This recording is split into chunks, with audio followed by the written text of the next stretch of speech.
ৰাতিপুৱাই মই গৈ আছোঁ ঘৰৰ ওচৰতে খেল চাবলৈ। নমস্কাৰ, মই সৌৰভ। চেনেলবোৰ দেখিতো গমেই পাইছে কিমান মানুহ আছে ভিতৰত। খেলটো চাই আছোঁৱেই, ইমান ফাইট হৈ আছে নে ভিতৰত, জমি আছে।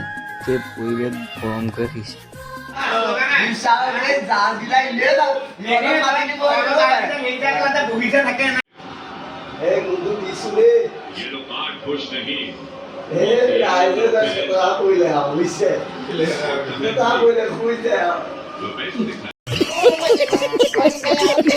সিহঁতে মানে সৰু বিয়া এখন আছে, তাৰে কামটো মই লৈছিলোঁ ফটোগ্ৰাফী।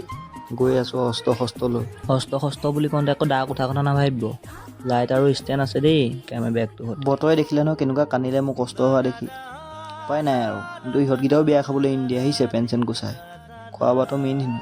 কামটো শেষ কৰি পাই গ'লোহি গুৱাহাটী। নহয় এইটো বিয়াৰ পৰা ওলাই অহা ৰাস্তাটো দেই, গুৱাহাটী ৰাস্তা নহয়, ভুল নাভাবিব।